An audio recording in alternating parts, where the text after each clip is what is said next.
Uh, we lost an internet connection there. My dog unplugged my Wi-Fi, so I had to go back in and correct it. So I apologize. Not the most professional, most professional thing. But okay. So as I was saying, luckily we haven't done any new work. So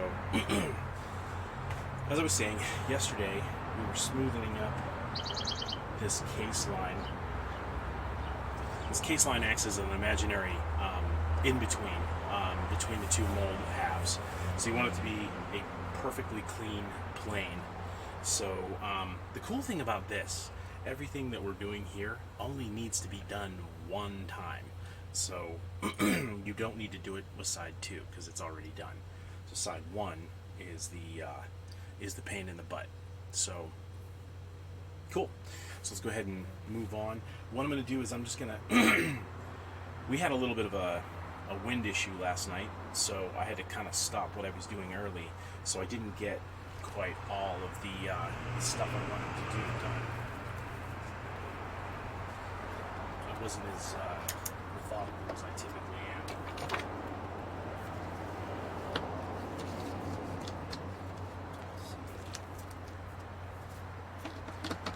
So what I'm going to do is I see a couple of places here where I need to clean up this case line.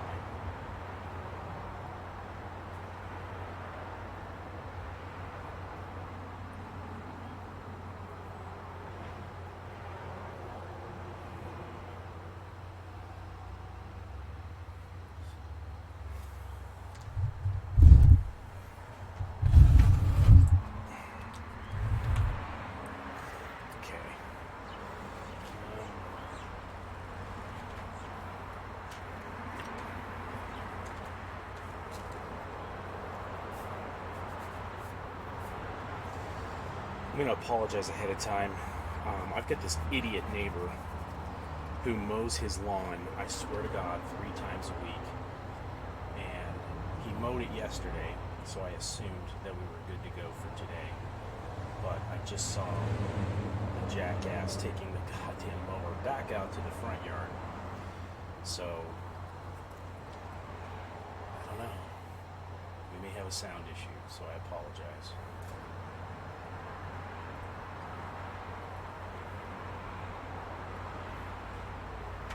Okay, so that's cleaned up. Sometimes when you put these towels down, it'll leave a little bit of residue. So you want to go back and just kind of like, it'll remove the residue.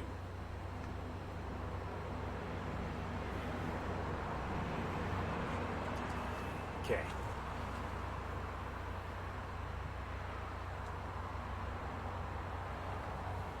I think there's a little spot behind the ear.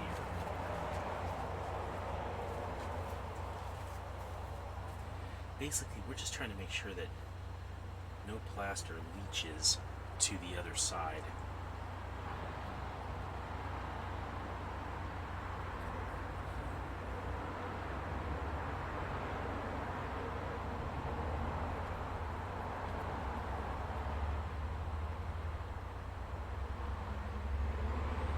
Okay. Keep that clay on hand and moist. I think we're sort of good to go.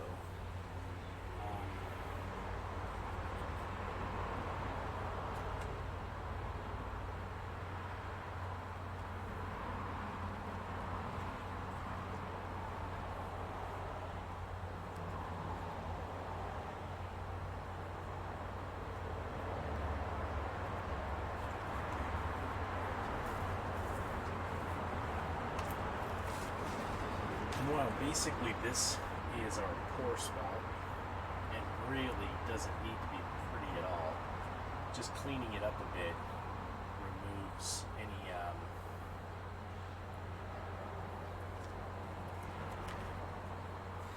kind of reduces the surface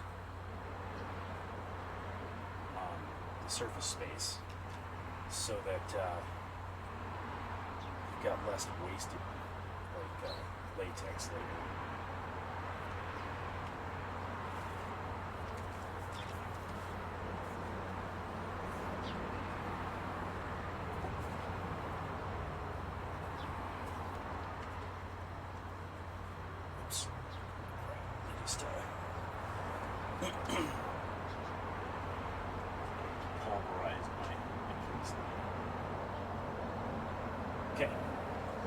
So the next thing we're going to do is we're going to start laying down. Interesting. So the next thing we're going to do is we're going to start laying down some keys and pry marks, and I'll go into what those are here as we lay them down. Trying to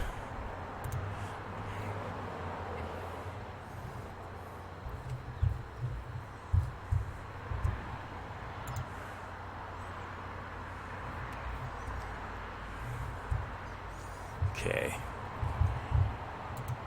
Sometimes I toggle in between OBS and Twitch just to make sure that things are rolling. So, okay.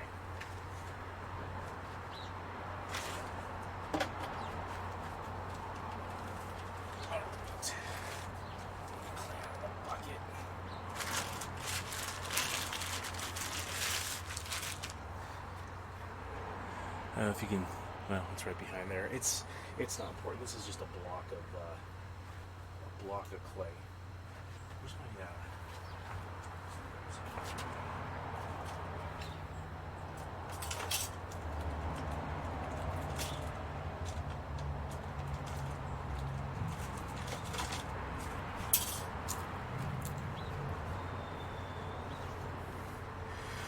So what I'm going to do is I'm going to cut the clay with this little clay cutter I've built. I'm using a block of clay. It's the same type of clay that I'm using here. It's just in a block form. It's not in the bucket. The reason for that is it's already shaped the way I need it to be shaped, and why reinvent the wheel when I'm trying to get this done. So this is sort of like a cheese cutter. Sort of. So essentially I shaved off a piece from the block. You'll notice on the back side, you see how that mold?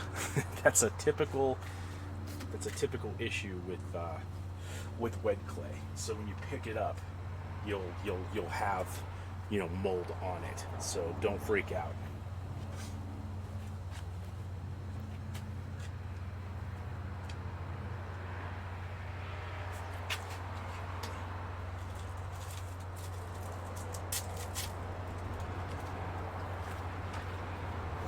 So I'm just using a tool with a little bit of a point on it, so that I can cut this at an angle.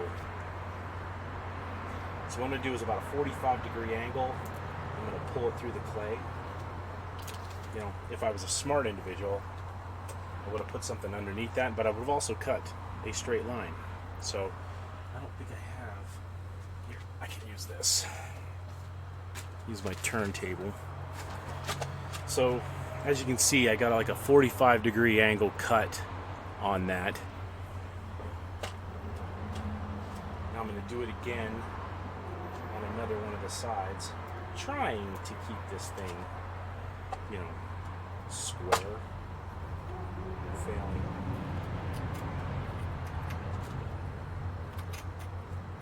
Okay, ouch. Damn it, that thing has got a point on it. Alright. So now I need to do it again. I think I want it to be right about here. Okay. So what I did was I just created this big block registration. 45-degree angles on all sides except for the back. And what I'm going to do is I'm going to do a straight line.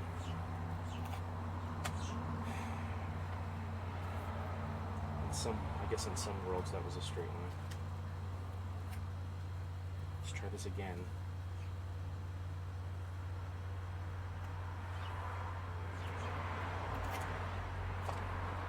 Okay.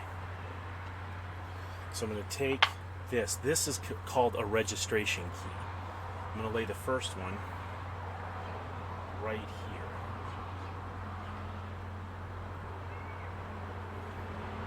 The registration key is going to keep these from slipping, the two mold halves from slipping later after the mold's made. But I got to be honest, so's this trench. This trench here on either side of the ear is basically going to work the same way.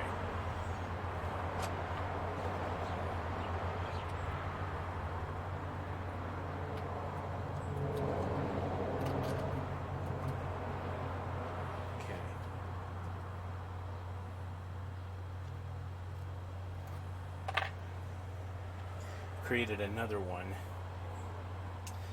I'm gonna go ahead, probably,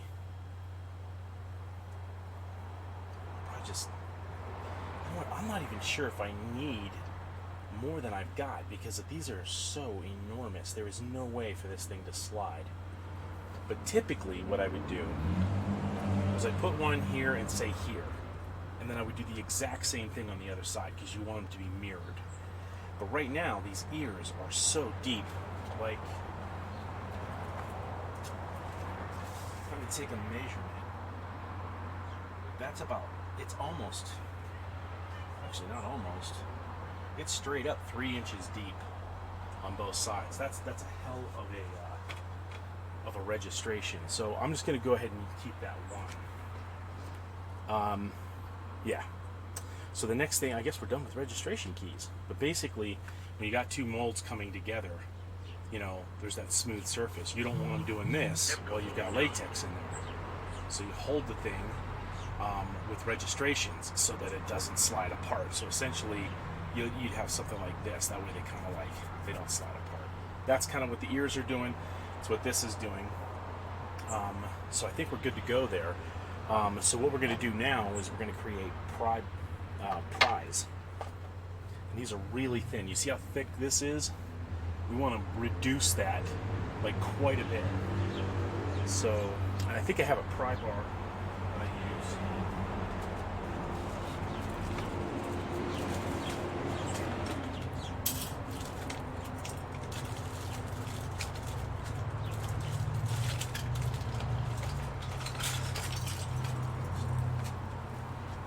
So I got these at Harbor Freight.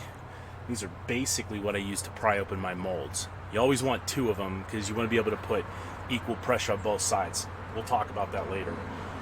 But basically, I want to get the width of this and make it thinner. I don't know if you can see that, thinner than this. So, as you can see, right now, that clay is way thicker than the pry.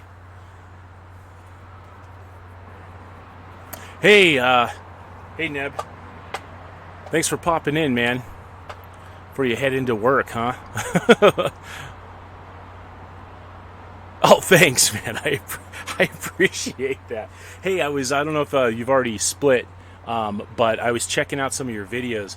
That one puzzle game was insane.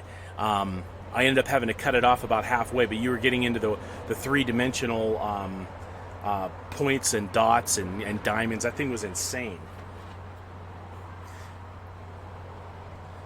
If you get a chance before you leave, drop your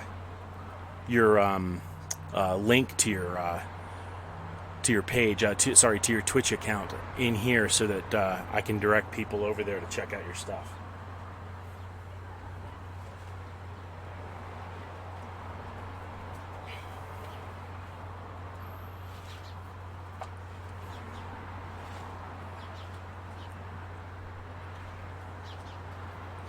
Yeah, I've had chronic issues with sound when it comes to getting used to Twitch and OBS and stuff like that. Yeah, that puzzle game was amazing, man. I mean, I was like locked in for, I can't even tell you how long I was in. You know what, I'm like saying, no, it goes out this way. And yeah, I was engaged, man. Good job.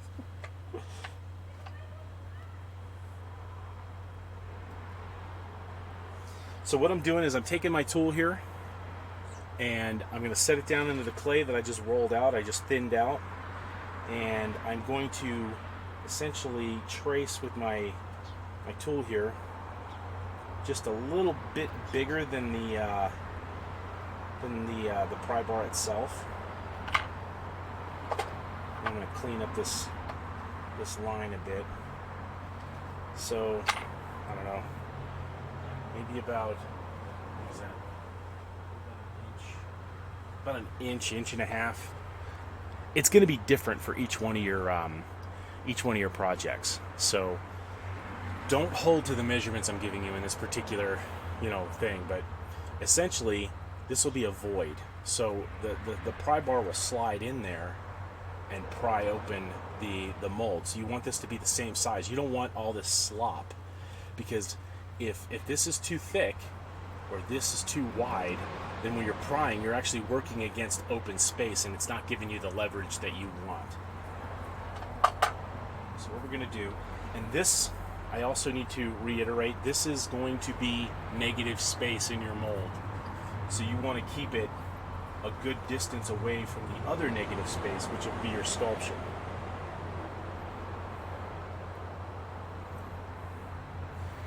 There's our first pry mark. Now, because I put one here, I'm going to put one here, because again, even pressure when we're later separating the two mold halves. But hey, have a great day at work there, Neb.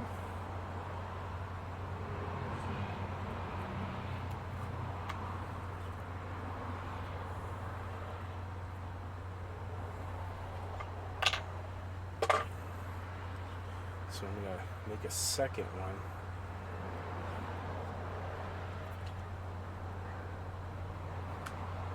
Having a block of clay on hand when you're making the mold is always a good idea.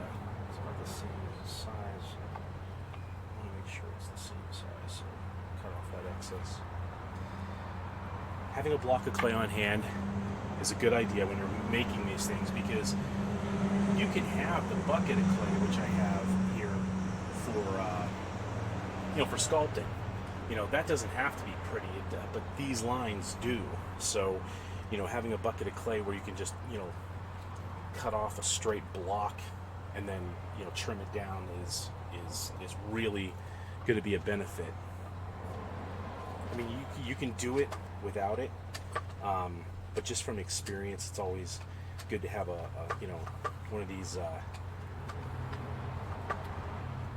20-pound blocks of clay here.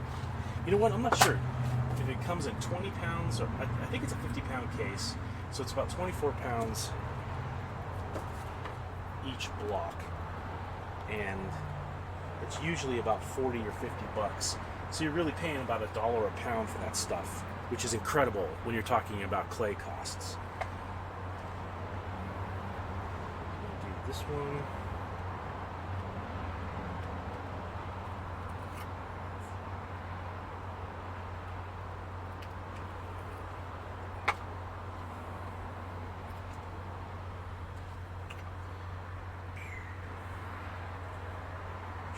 Check the size again.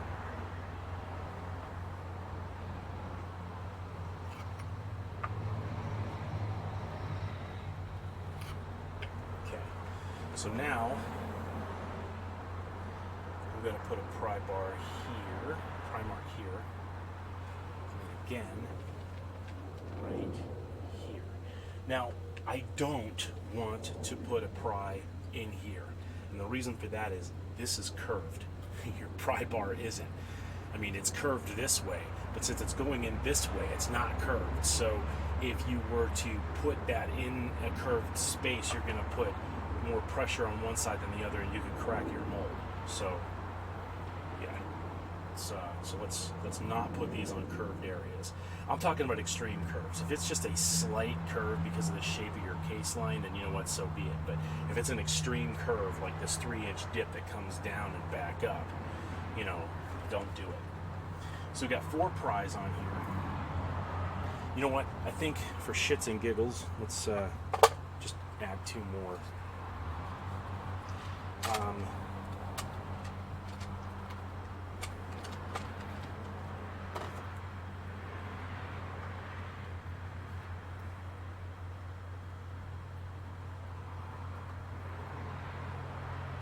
Just for shits and giggles.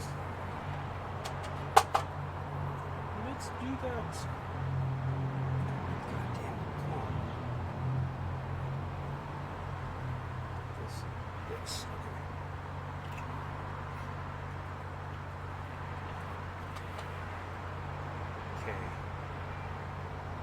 That's good, that'll fit.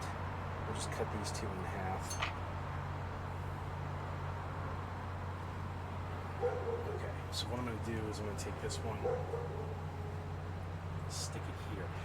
This is still going to be part of my mold, and I can imagine things getting hung up in here that might not make me happy.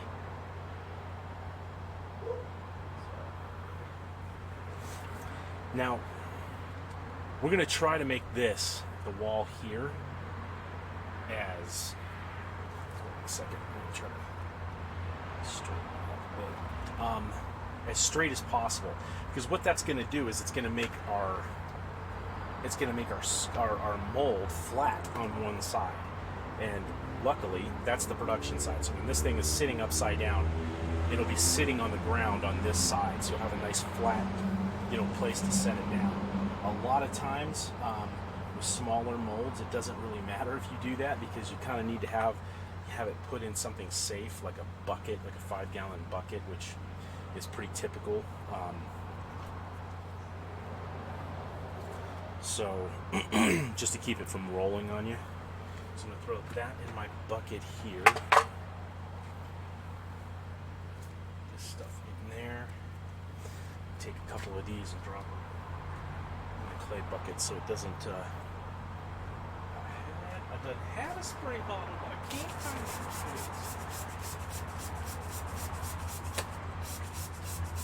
Just to kind of keep my clay from drying out as I'm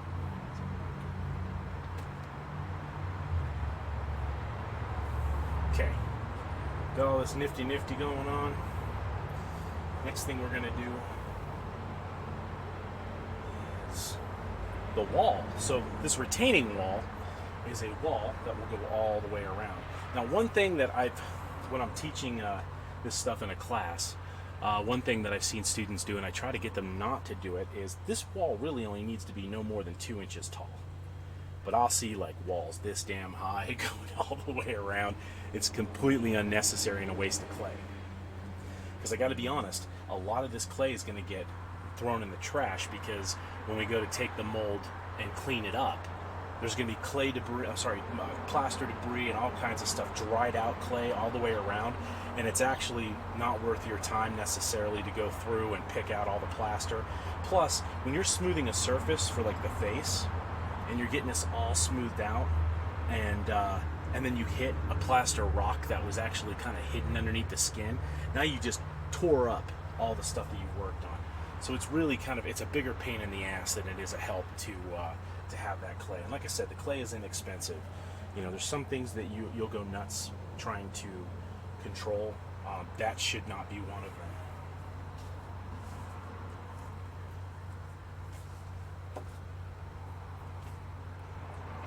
Okay. So, on to the clay wall. So I'm going to take one of these blocks. I've got this preset, but this thing is 20 years old.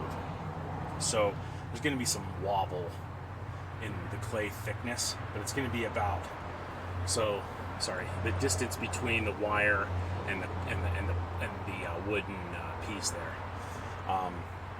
Yeah, 20 damn years I've had this thing. So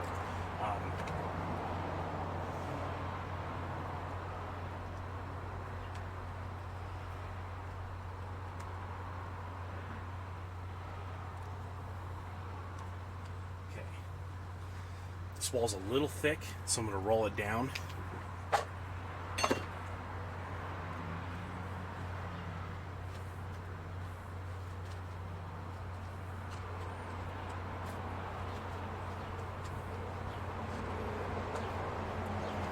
Kind of even that up.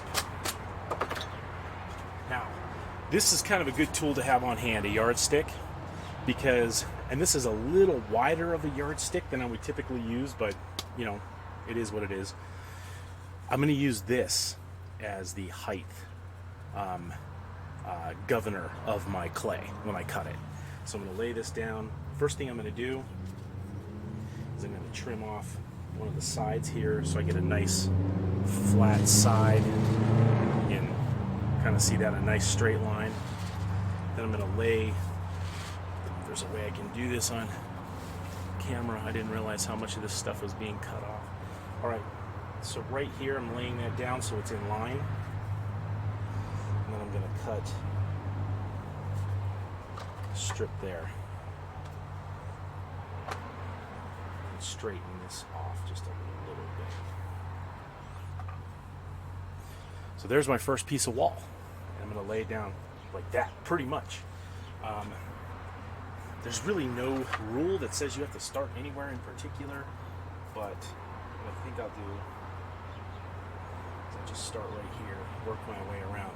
Now, the clay is moist and everything, so what you want to do is you want to kind of squish the clay wall and the retaining wall. God damn it. The clay wall and the case line together, so it just stays put. It's not like we're going to pour a ton of weight in here. I mean, we are, but we're going to do it in segments and layers. So each layer is slightly different than the next, and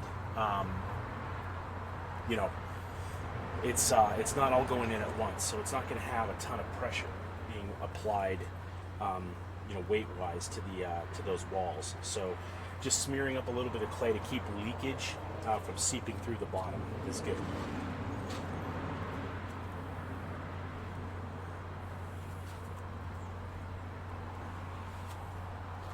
Our next wall.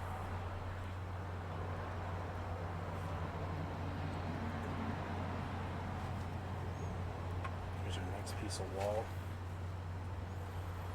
Now this one is going to need to be adjusted because of the fact that it's on a bit of an angle. So I'm just going to straighten this up.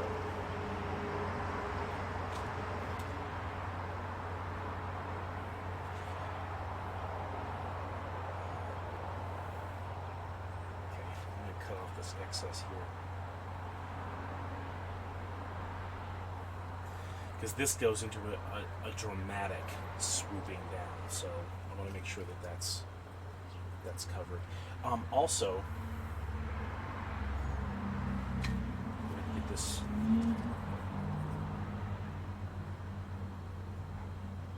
Actually, that was a little closer to the sculpture than I like.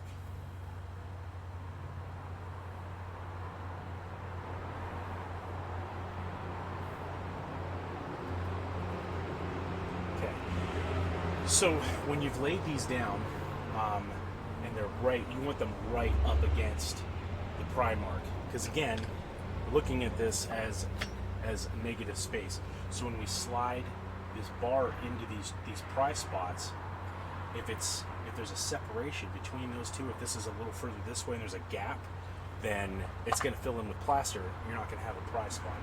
We're also going to take a tool and scrape the sides, indicating each side of the pry bar mark, so that way when it comes out, those little trenches I just drew will actually turn into little mountaintops, little hills, so that it'll indicate, hey, your pry bar is right here. Because sometimes, and maybe it's just me, but the clay and wet plaster, especially using UltraCal 30, which is the plaster that we use, this is sometimes when it's wet, the plaster looks exactly like the clay, so you can't differentiate, you know, where those little squish things are. So, all right.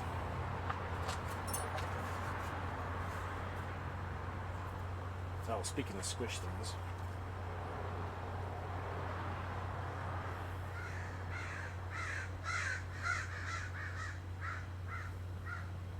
Okay. So right now, I can feel a little bit of a breeze. So just to protect my walls, I'm going to drape a little bit of a damp towel over top of them.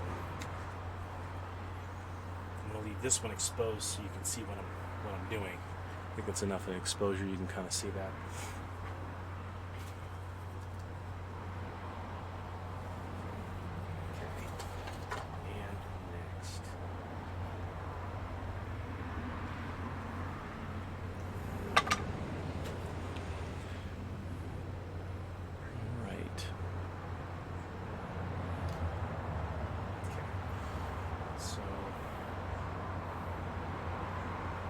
this a little bit.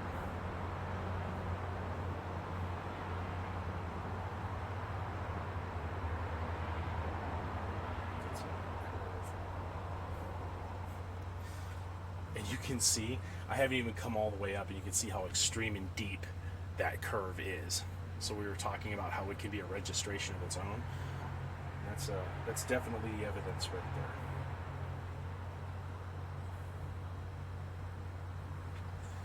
So I'm gonna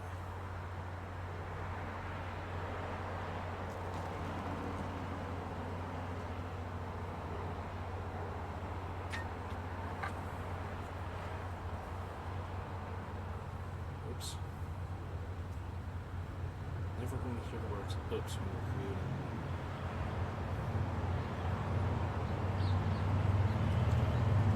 Unless it's somebody else doing it. It's always good. You kind of might be tempted to wait and do all of this squishing till the end. We're essentially making a watertight seal between the case line and the retaining wall. I wouldn't suggest that because you can easily forget something, and the last thing you want to do is start pouring plaster because you forgot something and have plaster leaching out everywhere.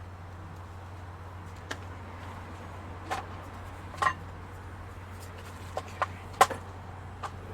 So just got a piece of PVC pipe. That's all I'm using to roll this out. I had a rolling pin because I wanted to be all cool. I wanted to have all the great tools back when I was starting out. It was a damn nightmare. It kept caking with with this clay, and then it would end up ripping through instead of rolling out. It was just like, what the hell? So yeah, PVC pipe. Because if it gets too gnarly, I can just throw it in the recycling bin.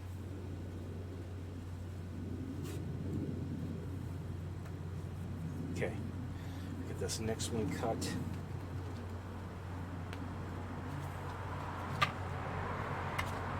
New piece of wall. Now this one is going to be meeting up with another wall in a weird intersection. So I'm just going to try to cut to make it fit. Bend this down. Got a little bit of a point on that, so let's flatten that out. Again, it's right up against my my Primark. Shape this.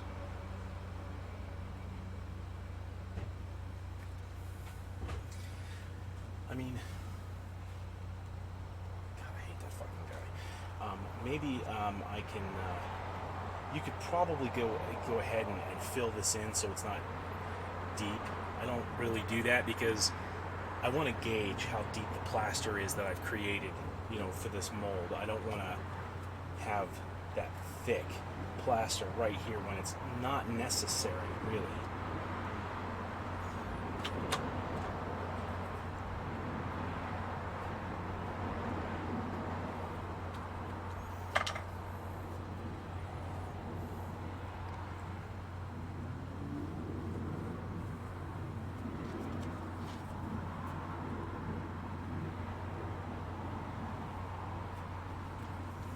And if you want a step-by-step guide of what I'm doing, something with illustrations that show you exactly, and photos that show you exactly what I'm doing here. I've got my book advertised right there in the corner. It's one of my books. I've got 3 books out called A Workshop with Russ Adams. That one talks about making latex masks, and essentially it'll walk you through everything that I'm doing here. And it's got a quick checklist in the back, and it's got over 100 images, I believe, in that particular book talking about what I'm doing here.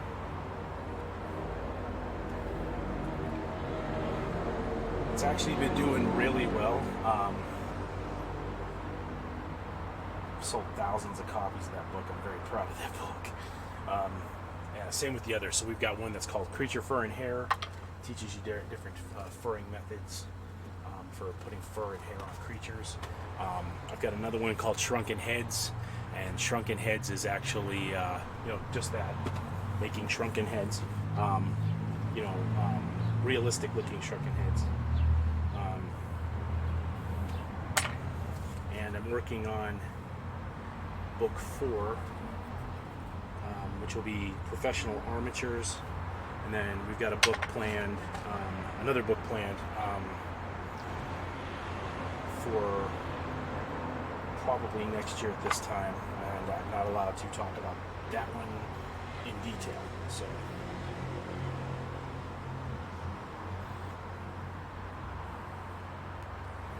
okay, so squish this up. This is a lot of repetition and a lot of bending over your mold, so your back is going to end up killing you later.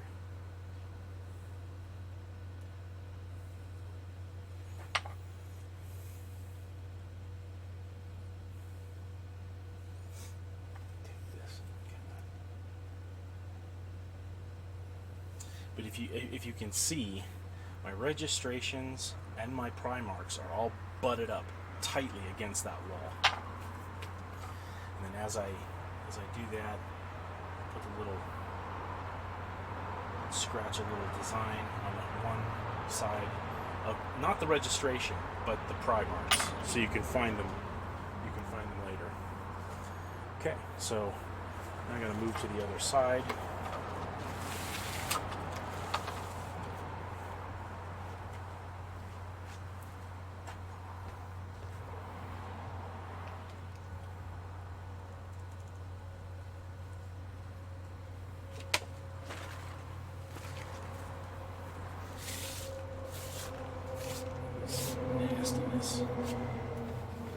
From a hastily put away project.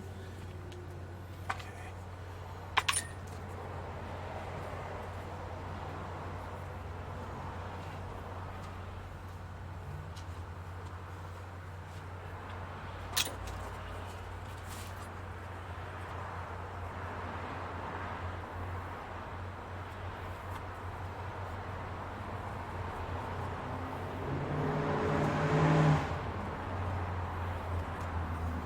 The asshole with the little penis revving his engine as he goes down through a neighborhood. Can't miss a live stream without that going on in the background.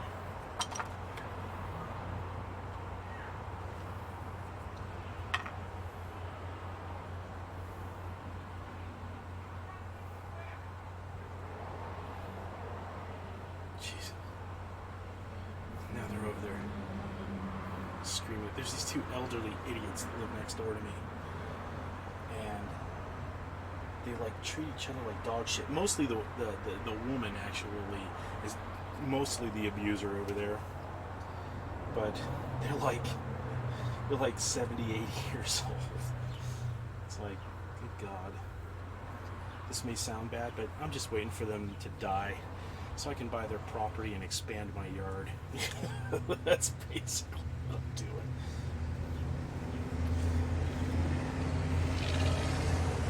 They are assholes. Oh my God, they're assholes. When I was first starting out in special effects,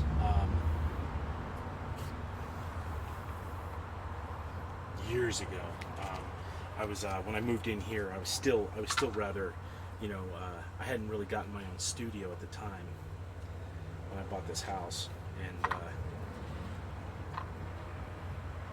we moved in here, and I was making creatures, and they saw me. Well, not creatures, but it was a project I was working on. I think it was called Rigid, and Rigid was a horror movie, so I had body parts that I was essentially making for severed props and stuff, and they saw me carrying them out of the garage once because I was making them in my garage, and turn this way, and They called the cops. They didn't call the cops because they thought I had murdered somebody and that I had all these severed body parts that I was throwing away. They called the cops because they decided I was making sex toys in my garage, which is not illegal, by the way, but still, you know. Oh crap! Yeah, they had no idea. And then on top of that, they're goddamn kids while they were still in school. So these guys must have started late in life because they're like 70 years old and their kids are still in high school. Well, were at the time. It was like 15 years ago. And they're parking in my fucking driveway on a regular basis, like utilizing my driveway. So I finally had to go drill instructor on them, and it's been a quiet few years because, you know, they're stupid enough to keep trying to say hello, but once they do, once you say hello, as my poor wife has discovered, once you say hello, the passive-aggressive whining begins. You know, when are you gonna do something about that tree in the front yard? Which is providing shade for my house, and there's nothing wrong with the tree. It's unsightly. No, you're unsightly, bitch. Get the hell out of here. Sorry. I just really fucking hate my neighbors. Oh.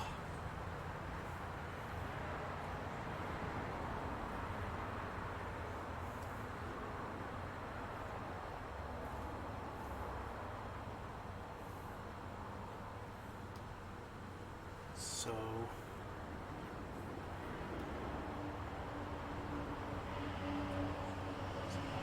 yeah, that looks good. Okay. Basically, all I'm doing here is repeating what I did on the other side. So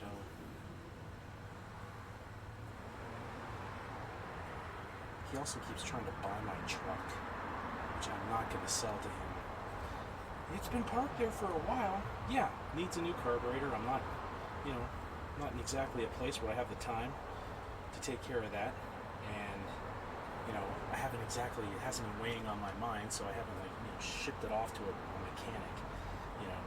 But the last thing I want to do is sell it. Well, it's just sitting there. I don't give a shit if it's just sitting there, asshole. Mind your business.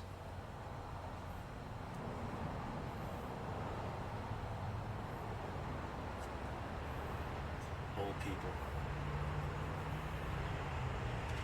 Okay, so with that wall, the fun part's about to begin, guys. I say that with a bunch of, I'm lying through my teeth, but the fun part's about to begin. Okay, so I'm going to finish off this wall here, and then I'm probably going to do a wall just separating, just so I have a nice clean line on both sides. But basically, that'll be it, and then we could start adding plaster.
This is a little thin right here, and I don't want to deal with any of the weakness that might go along with that, so I'm going to hack that off. Again, butting everything up, butting it up, drawing my lines, so I can find the damn thing later on.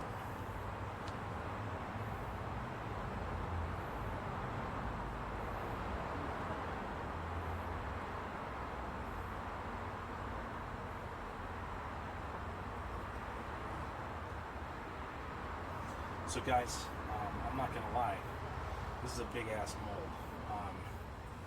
I've shown you like a comparison. Like this is my hand next to his ears. This is a gigantic head, and it's supposed to be because this is a Hulk, But at the same time, this is going to be a heavy ass mold.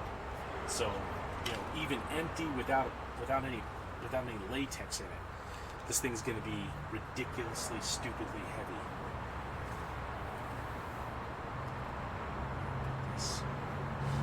This is, again, I should have done this earlier, but this is just sort of to protect the moisture in the clay from the air, the surrounding air. Another one here. While I'm thinking about it.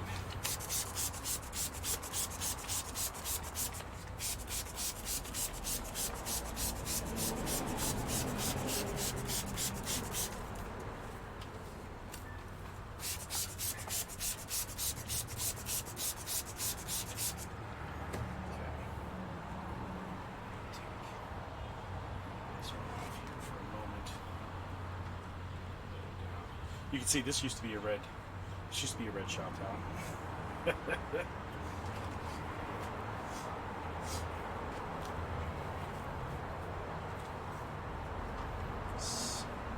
Things never really stay clean and pretty in a special effects shop.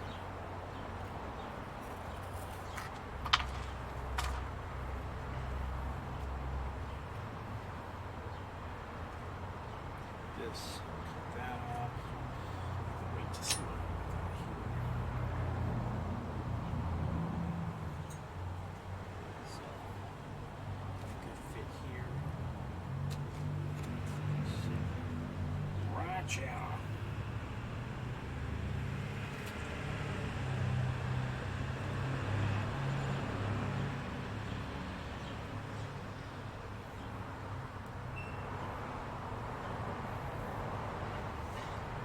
Okay, so if you look, right here is a good, right here is a good place for me to put, let me use this as a guide. Right here is a good place for me to put that other wall going across the neck.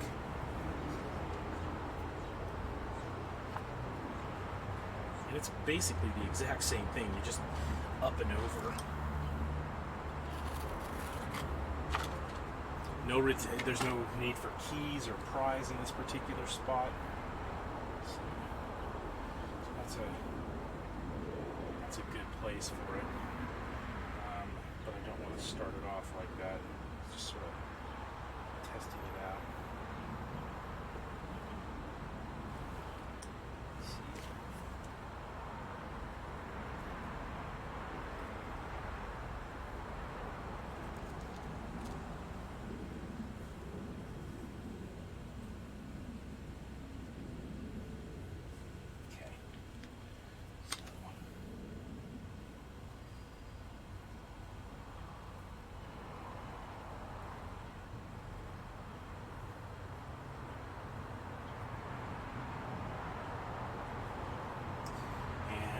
One more cut from the clay on here.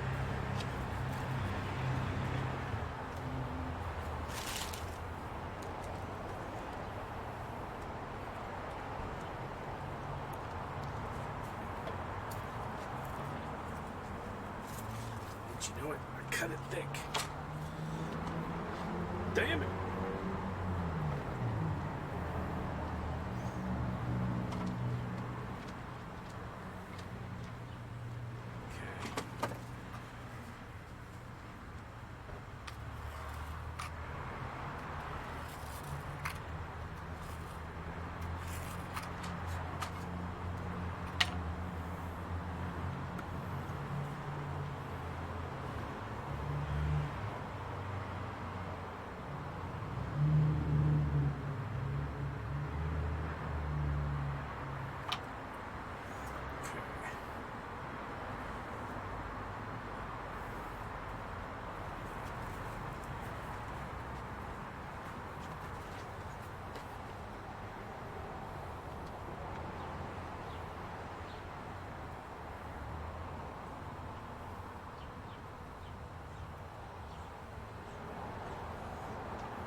we have successfully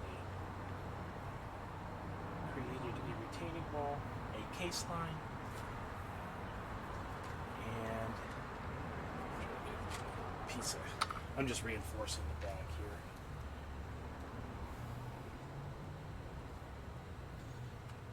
Retaining wall, a case line, what else we got here?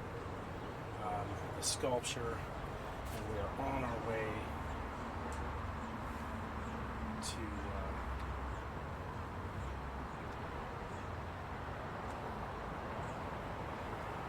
adding plaster. Is there any questions so far?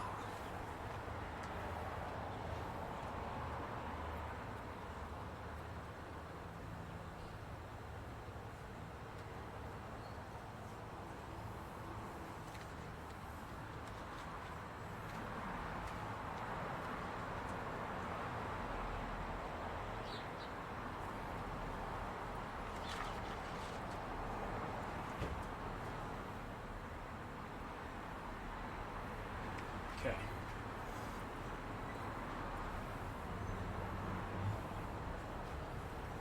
Okay, look at that. Isn't that pretty? So real quick, I'm going to take all this off so you can see a finished product, and then I'm going to put this stuff back on. Okay. That is a retaining wall, a case line. That's before we even make the mold, guys. This is just part of the setup. So, yeah. Okay. I'm going to go ahead and get this.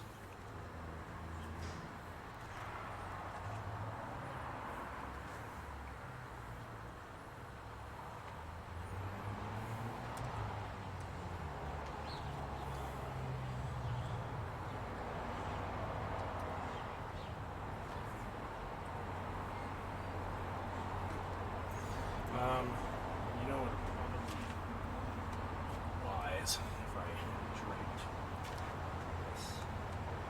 I mean, it is sort of protected with a little bit of clear coat. But still, I don't want to take the chance. You're pretty much done with the clay at this point.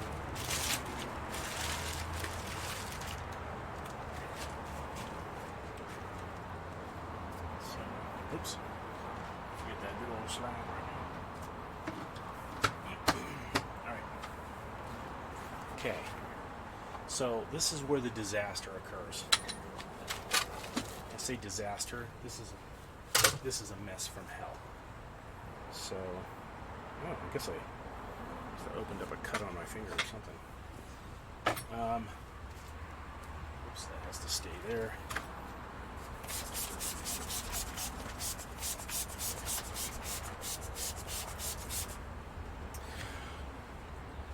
Okay, so at this point, I'm going to go ahead and real quick put us under a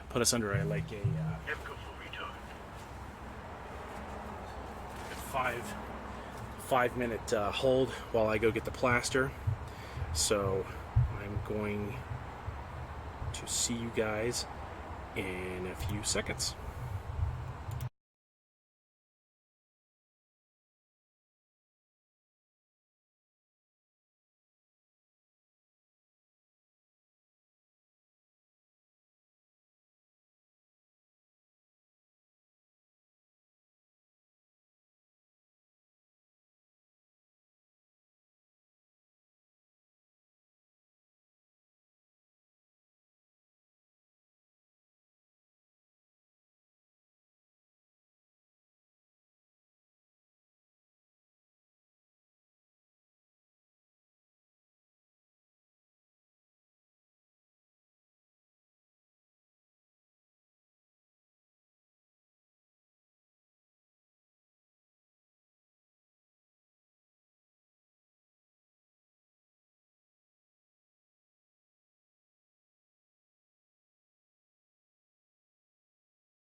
And we have returned. My apologies for that. Had to get some of these, some cups and some mixing sticks.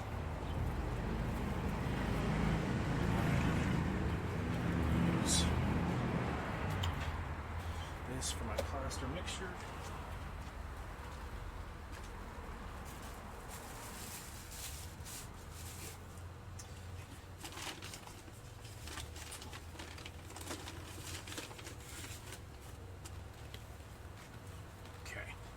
So I've got my plaster. It's going to take way more than that. Always have your plaster on hand. The last thing you want to do is create a case line and have to step away from it to go get more plaster, because there's always a chance that you get to your plaster supplier and they don't have any. And you can't mix plasters. You have to use one plaster. And the one that we use is called UltraCal 30. As soon as I get these gloves on, I'll type that into the chat box so that you can see. Let me see here. Message. So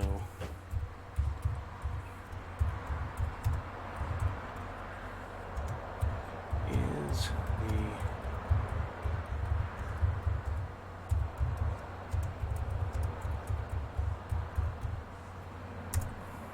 okay, there you go.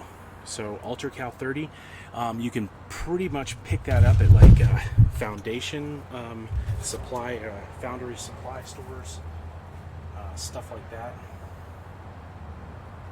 Let's see. Got someone texting me. It's driving me crazy.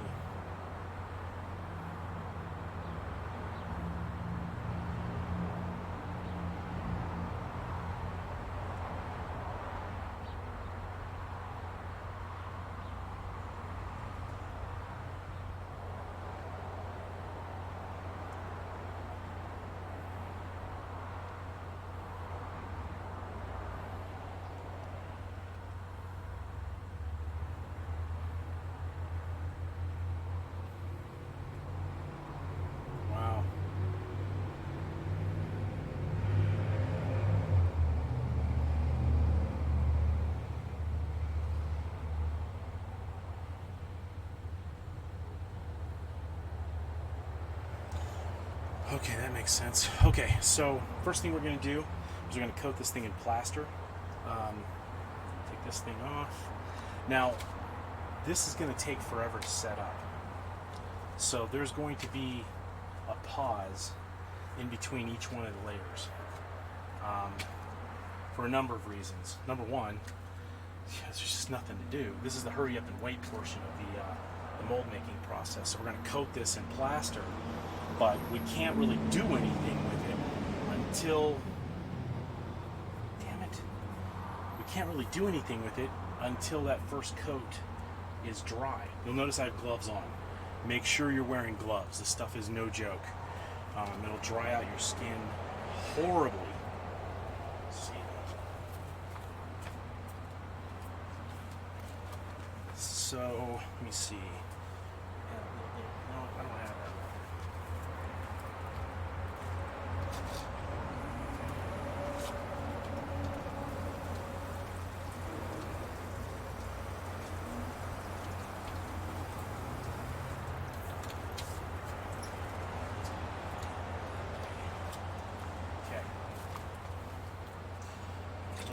Water. This is mainly, holy crap, I think somebody hit a skunk with a car. Eugh. I hope that thing's not alive in the neighborhood. I'm going to sift my plaster into the cup.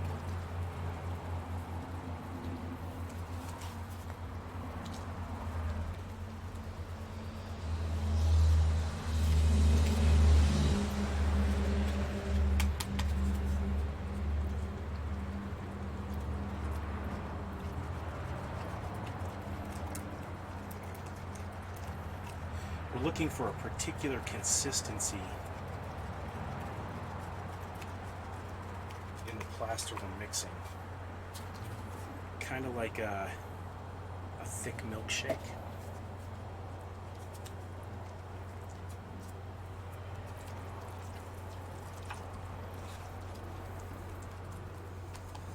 Okay, so anyway, I was getting back to, I was talking about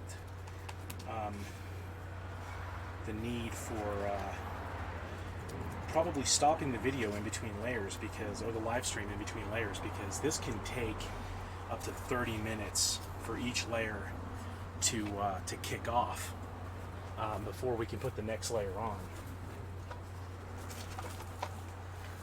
And to be honest, you know, just babbling for 30 minutes without showing you anything seems kind of pointless. This is what we're going to do. Once we apply this to our sculpture, there's no going back. So you want to make sure that you've done everything that you wanted to do to this thing, because now it is about to become a mold. So first thing I'm going to do is kind of on this toothy little gap. And I'm going to kind of gently pour over the top of his face.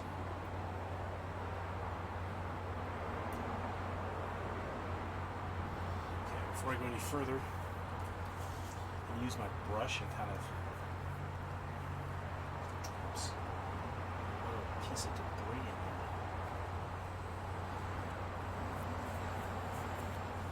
Kind of paint this stuff around.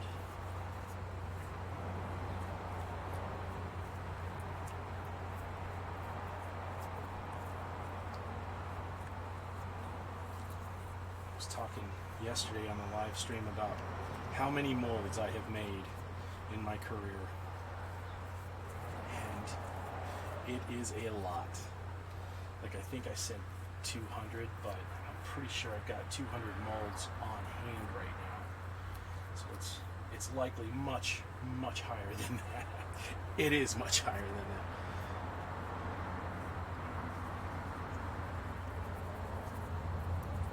I mean, I don't even know if I could venture to say how many molds I've actually made. I mean, silicone molds, fiberglass molds, shitty little trash molds, you know, molds for, you know, plaster, latex molds.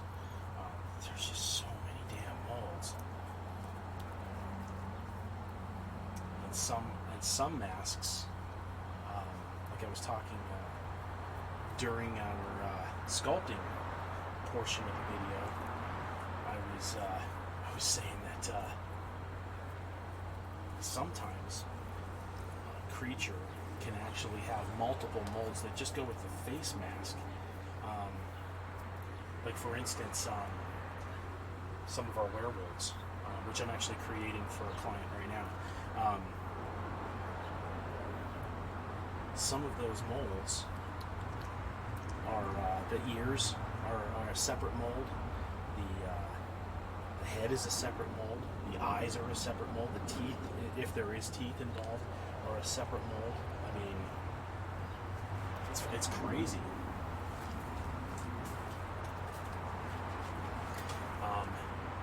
One creature in particular that I can think of, I've built predators, and just the predator mask alone has over 100 pieces in it. All the teeth, the separate little, those little jaw things that open and close. That's a mold in itself. What else is there? I said the teeth, individual pieces of the teeth, because you can't cast them together because they have to be set into the mask. What I'm really doing here is I'm taking the plaster and I'm pushing plaster around into recesses to prevent air bubbles.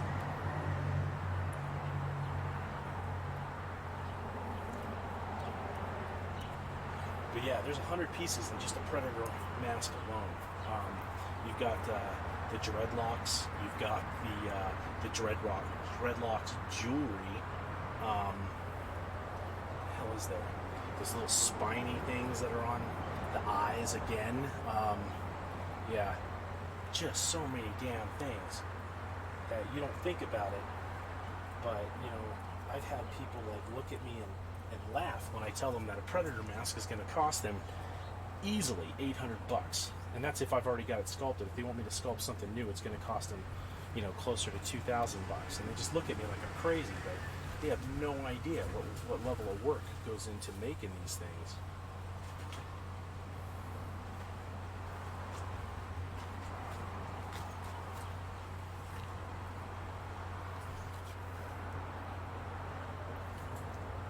So this first layer that we're putting on here is referred to as the splash coat.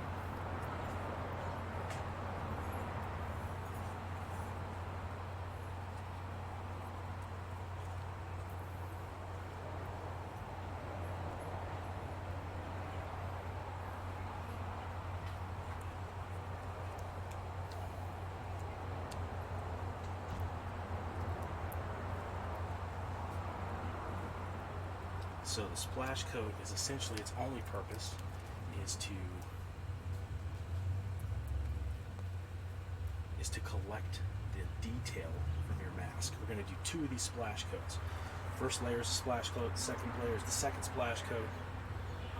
And then after that, we've got what I call the insurance layer, which if for some reason you were to drop this mold and crack it, you'd still be at least able to get, possibly, depending upon the crack, what is with all this stuff? You'd possibly be able to get a cast out of it before it was ruined completely.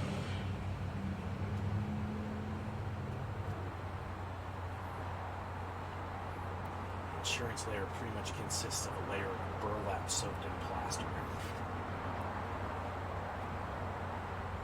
Then after that is what I call the Play-Doh layer. And the Play-Doh layer is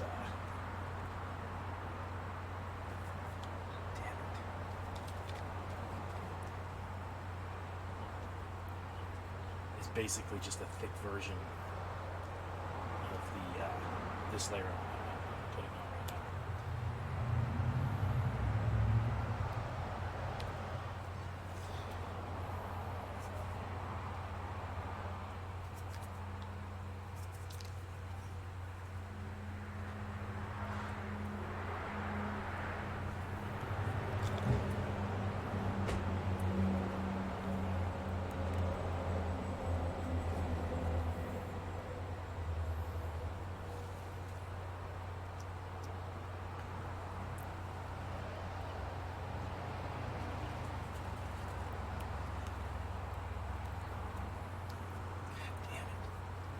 So you kind of have to find this happy medium between coverage and essentially rubbing your plaster right off your sculpture.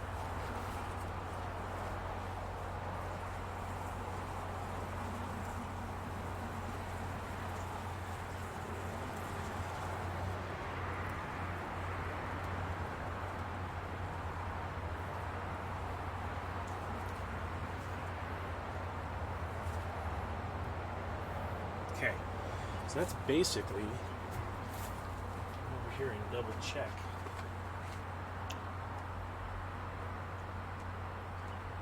That is basically coverage with the first layer. So then we'll hit it with a second layer, something similar. Similar mix and setup. Just reaching off my brush.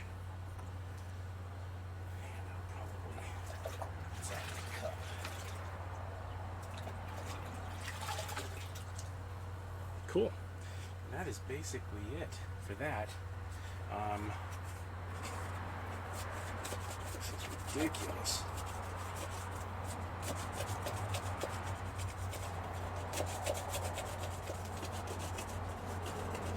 Cool. So I don't know if there was any questions so far. But what I'm going to probably do is, since I have to wait for this to kick off, there's no point sitting here for 30 minutes, if I'm lucky 30 minutes, and waiting for that to happen. So I'm going to go ahead and kill the live stream, and we'll come back when it's time to do the next layer. So hope to see you guys back.